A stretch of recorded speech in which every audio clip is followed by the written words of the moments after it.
From the studios here at CATV6 and RobinHoodRadio.com, welcome once again to Simply Sports. My name is Andy Williams. Thank you once again for tuning in. Wednesday, January the 15th, 2020. It's going to be taking some time for me to get used to saying 2020 because I was used to saying 2019 all the darn time. So, we got a lot on the plate today. I'm not going to waste any time because there's one specific topic which I kind of called back a few weeks ago when this story first broke, and I want to leave myself enough time to go over it. So we're going to get right into it. We always start out with the local flavor. Housatonic Sports. Housatonic basketball picked up their first win of the season, beating Mount Everett by 6 Friday night. Next games are at Nottawag Friday night and home against Wamogo next Tuesday, or this coming Tuesday. The Hoosie girls are 4-4 after splitting their 2 games. They lost to Weebatuck 36-32, and then they beat Gilbert 42-26.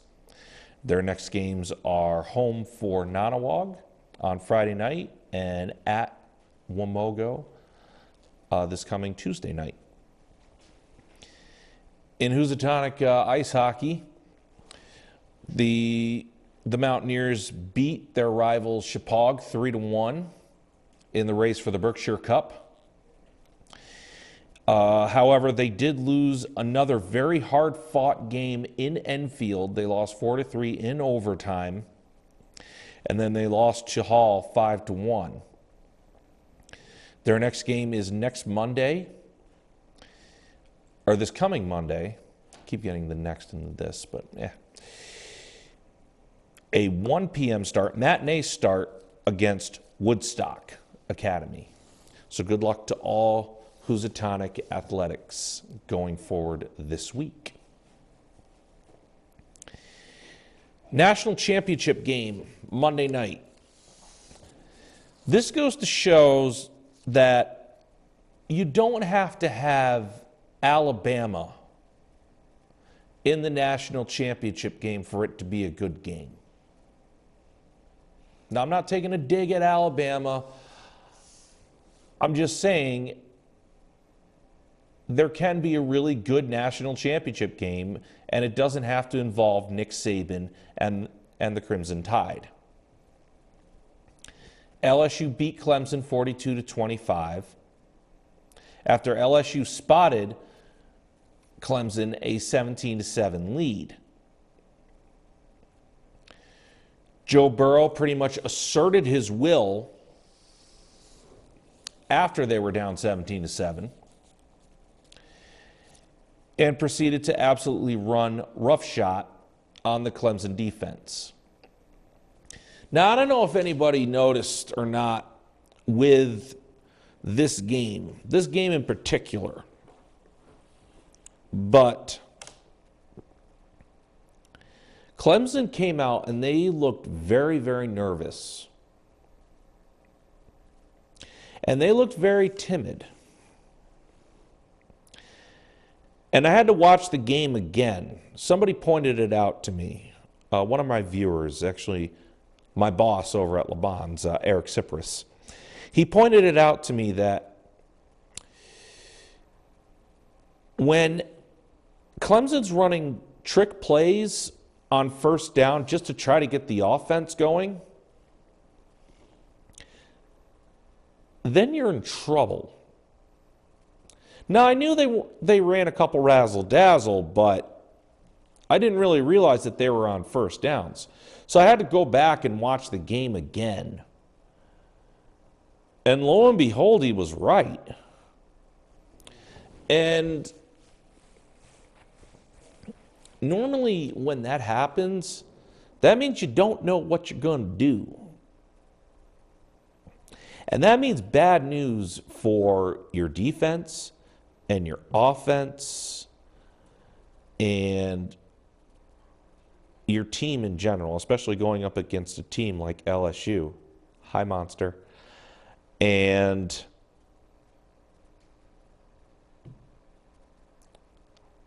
I'm going to be perfectly honest with you. Clemson's a good team. They were the second best team in the country, yes, even though it said number 3 next to their name. But they were the second best team in college football. LSU was the true number 1.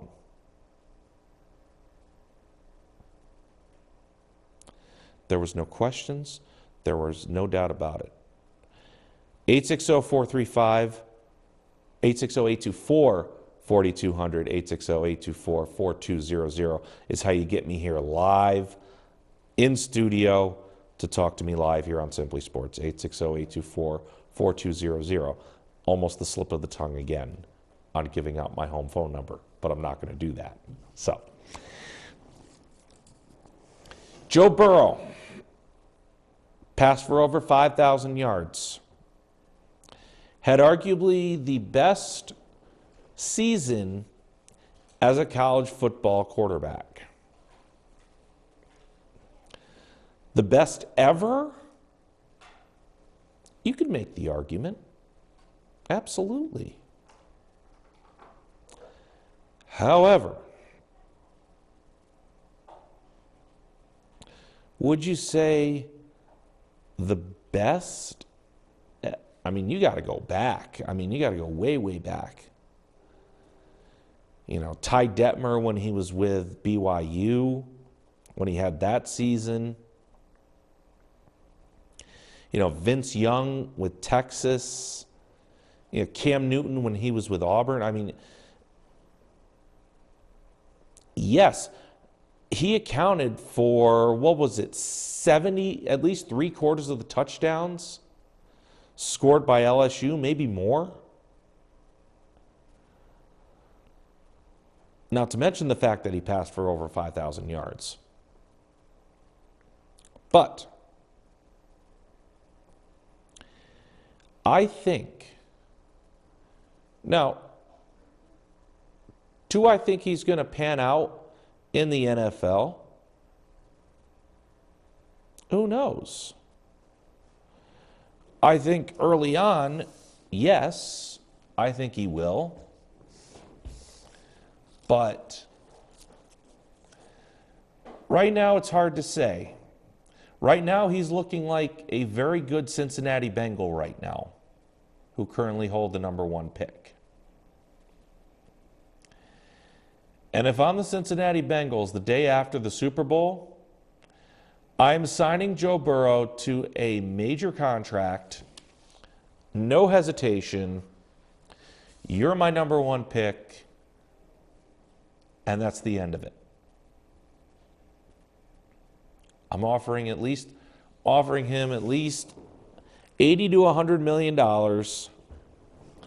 and you're signing him on for 6 years.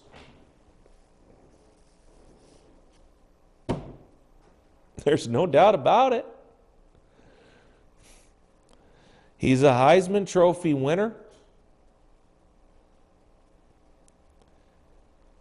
Passed for over 5,000 yards, accounted for 75% or more of LSU's touchdowns, on the number 1 team in college football. Enough said. Now, this LSU team went 15-0. Is this the greatest team in college football history?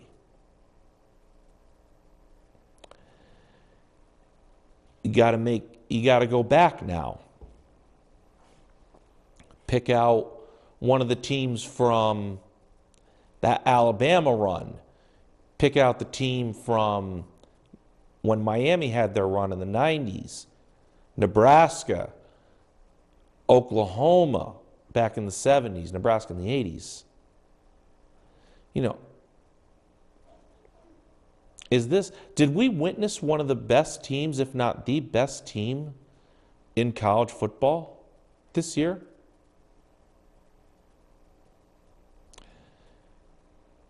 They could beat you any way, offensively and defensively.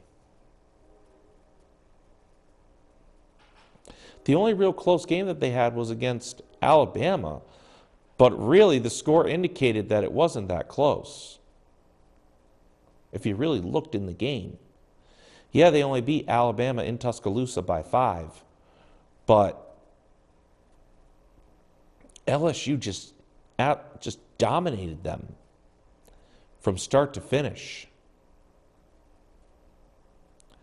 And LSU didn't really play that close of game. And they beat quality teams. They beat teams in the top 10 on a consistent basis, and they blew them out.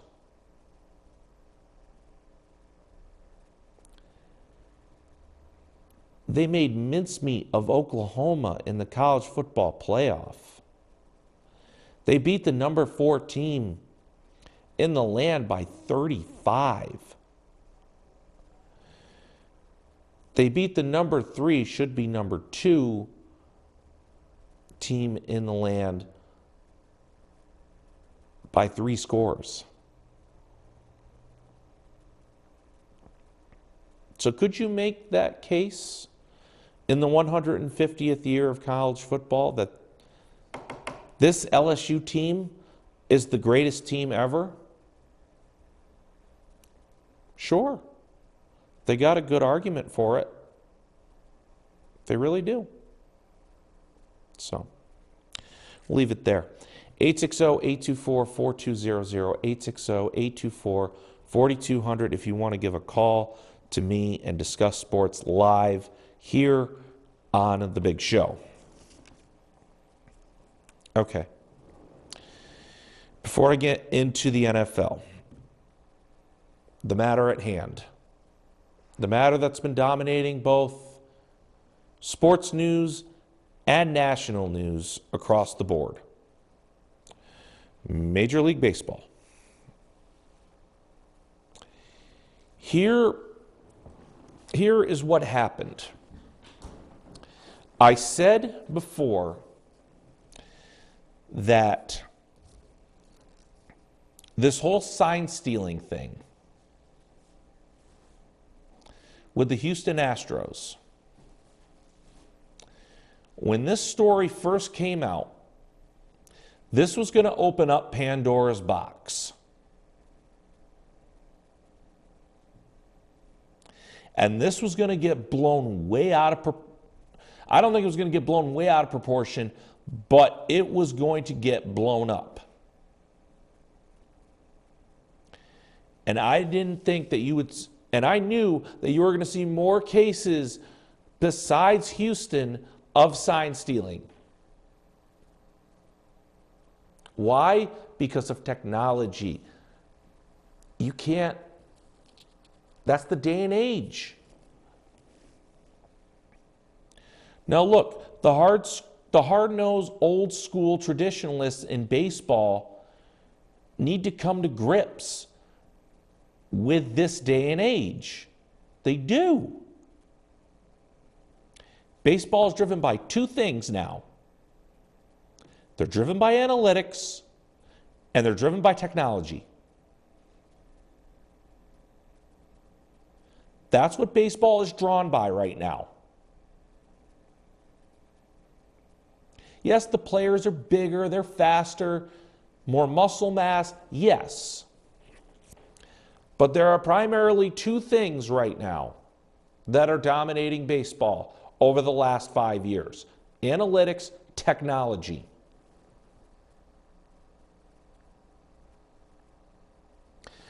And I would kill to have Willie on sitting in this seat right now as a guest right now and have his opinion on this.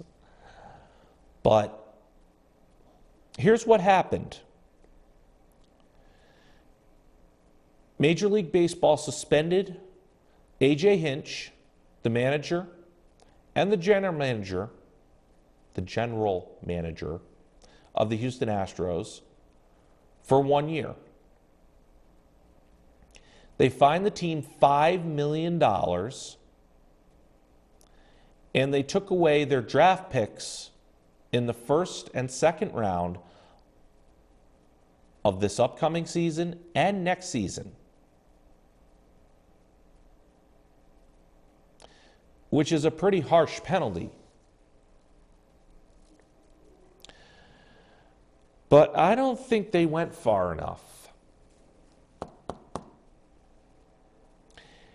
If you're going to be tipping, yeah, okay, you tip off pitches to players, but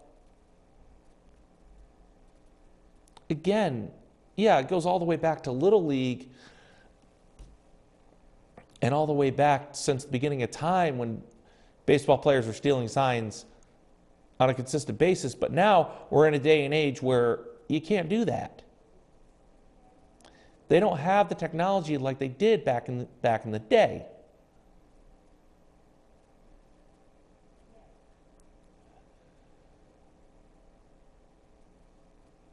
What Major League Baseball should have done, and I don't know if any of you know Bill Plaschke.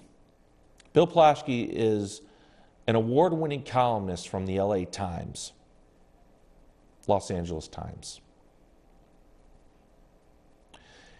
He wrote a very good article. In fact, it was top-notch about how Houston should be stripped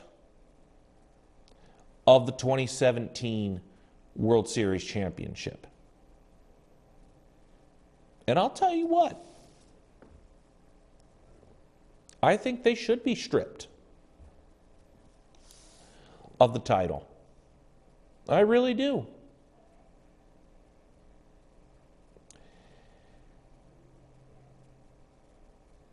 You can't get away from the fact that you have somebody in center field banging on a can, which is supposedly what was going on, supposedly. You know, 1 is for fastball, 2 is for curveball, 3 is for breaking ball. You know, come on. There was something more. You have one of the managers sitting in the dugout or next to the dugout, watching the game on a monitor, watching their every move, and relaying information back to the clubhouse, back to the dugout.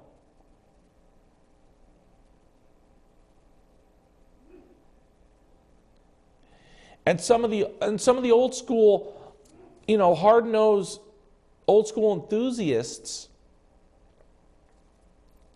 that love the game of baseball are saying, you know what, every team does it. Okay. If every team does it, then put the probe out on all 30 teams in Major League Baseball. Let's do it. I said it before, I'll say it again. This opened up Pandora's box. And people's jobs are getting lost because of it. No more than 30 seconds, literally, no more than 30 seconds later did the Astros fire both A.J. Hinch and the general manager because of this.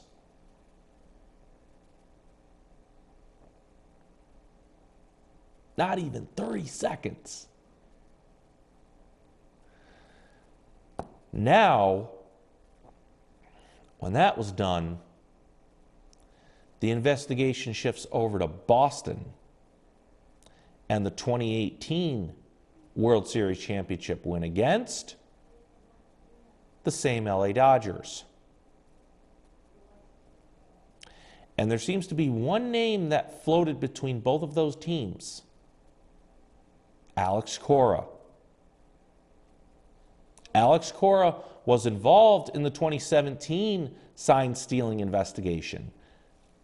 the manager of the 2018 World Series champion Boston Red Sox.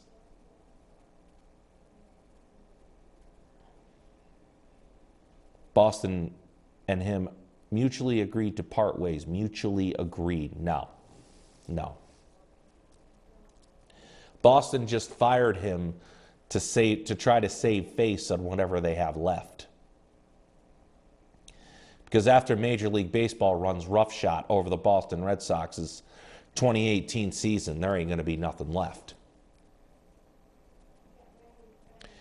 Here's what I think should happen to both of those teams.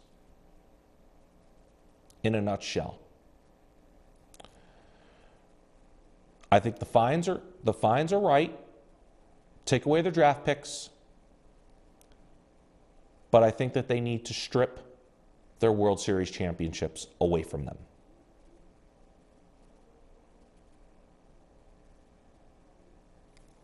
That's the only way to get the message across.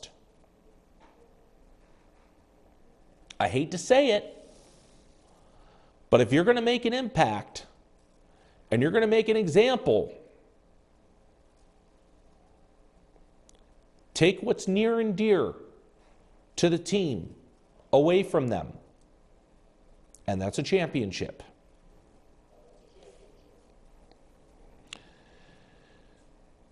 So on one last thing, before I go to the NFL,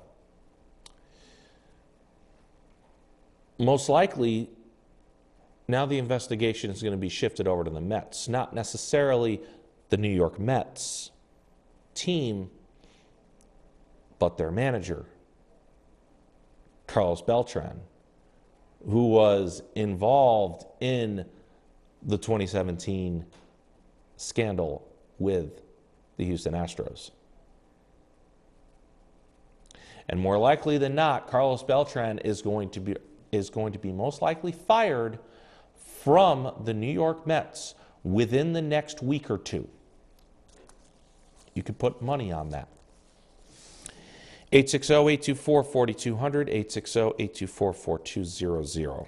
NFL.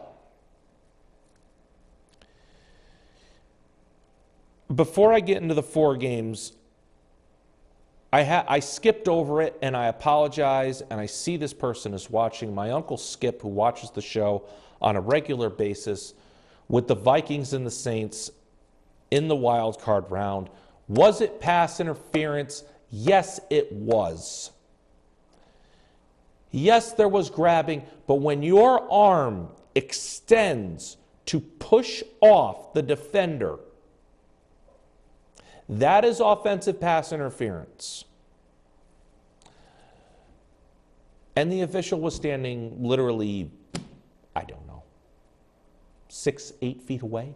He was right there. He could see it clear as day.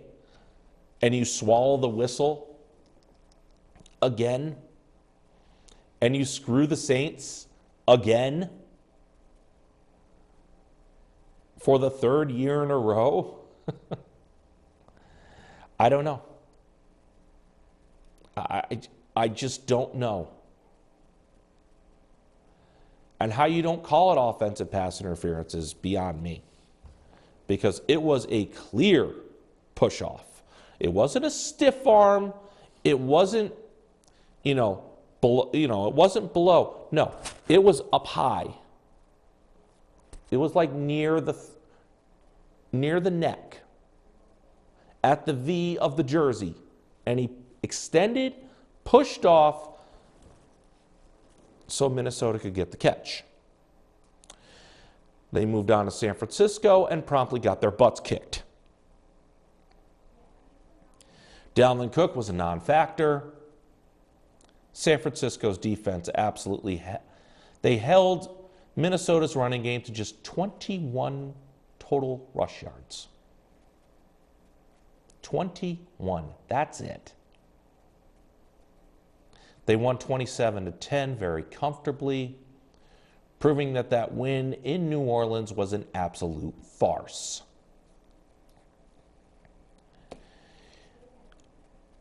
Did anybody pick Tennessee over Baltimore at all? I didn't. Derrick Henry rushed for almost 200 yards. Ryan Tannehill passed for, what, 112 yards? Basically, Ryan Tannehill was there for decoration. Baltimore, let me just say this about the Baltimore Ravens. They choked. They were 14-2, best team in football by a mile. Excuse me. And they choked. They absolutely 100% choked under the spotlight. Tennessee, with nothing to lose, that bulldog mentality, and they won. They won 28-12. And now they go to Kansas City. Excuse me. Where Kansas City came back on Houston. Houston was up 24-0 on Kansas City. 24-0 on the road. Kansas City promptly outscores them 51-7. Mahomes passed for 450 yards and turned that decent Houston defense to mush. And it wasn't even close. Kansas City won going away 51-31. Now the game in which there was some controversy, and there was controversy in which not a lot of people saw. Yes, Green Bay beat Seattle 28-23. However, on that third down play, just after the 2-minute warning, was that really a first down? You could see the point of his elbow. Let me just center. There we go. Go parallel with the ball, which means he's down. He rolls over, and you could see a divot. Hard to say how big the divot was. I'm going to say about this big come out of the turf,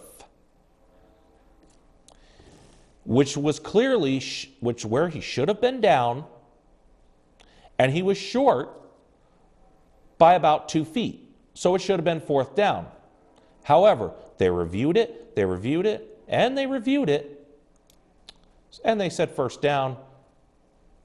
Winning position, they take knees, Green Bay wins. Really? That's how Green Bay is going to win? I just don't know anymore. Okay, so now predictions. Tennessee versus Kansas City. I think the fairy tale's over for Tennessee. Kansas City and Andy Reid are going to dominate this game. I don't think there's going to be a lot of defense in this game, but I think Kansas City is going to win and win big. Something along the lines of 45-35. Not a lot of defense. Green Bay versus San Francisco. San Francisco beat them 45-7 in their last meeting. That is not going to happen again. Green Bay wins in a close game, setting up the rematch of Super Bowl I in the 100th season of the NFL season. Ladies and gentlemen, thank you very much for tuning in to Simply Sports, January 15th, 2020. Make sure you tune into the rebroadcast on CATV6 at 7 o'clock and 11 o'clock. And I'm on YouTube and Facebook as well on Simply Sports. And for Mike Flint, Marshall Miles, Brian Oler, thank you very much for tuning in. And 1, 4, 3.